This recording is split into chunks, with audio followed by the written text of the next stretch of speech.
Islaamaa kan turte magaalaan Harar magaalaa Saharaa Gadii keessatti yeroo jalqabaatiif magaalaa miseensa dhaabbata magaalota hambaa addunyaa taateeti jirti. Dhiyeenya kana hundeeffama irratti kan argamu gareen qaroo dhalootaa qaawwa gama aartiitiin jiru hunda cufuuf qophii tahuu isaa walitti qabaan qaroo dhalootaa Munshid Nasraddiin Abdallaa miidiyaa Riyaadul Jannaatti himan. Akka Munshid Nasraddiin jaanitti gareen qaroo dhalootaa yeroo lafa qabate hanqina gama aartiitiin jiran hunda ni furam. Gareen tun damee gumii aartii fi jalatti uumtee aartistoota dandeettii adda addaa qaban walitti funaanuun warra hafanis yaamicha dhiyeesseeti jira. Roga nashiidaa fi walaloo qofa osoo hin taane diraamaa maakmaaksa hibboo fi goofataas dabalatee waan aartii wajjin wal qabatan hundarratti hojjetam. Namoota dandeettii aartii qabanis dhiiraa fi dhalaa osoo hin jenne hunda kan hirmaachisu tahuu Ustaad Munshid Nasraddiin dubbataniiti jiran.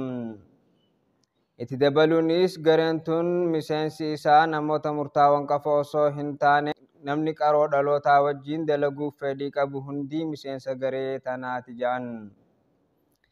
Gareen qaroo dhalootaa namoota dandeettii hin qabne kan fedhii aartii qabuufis haala mijeessuun akka daleessisu dubbatan.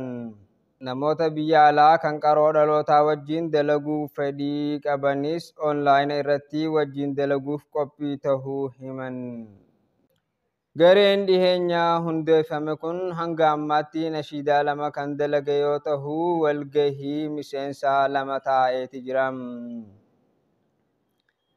Gareen kun kophaa isaa osoo hin taane hawaasa keessattis gad bu'ee sagantaa muhaadaraa qopheessuun hawaasa akka tajaajiluu fi jammaalee jiran hunda wajjin kan dalagu tahuu Munshid Nasraddiin himaniiti jiran.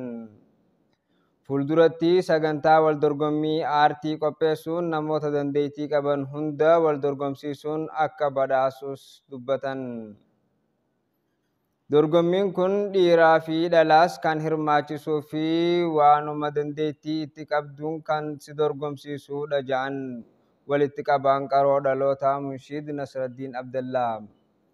Kabajamtootaa fi dhaggeeffattoota keenya oduu fi odeeffannoon har'aaf qabanne kana fakkaataa sagantaa biraa wajjin turtii gaarii.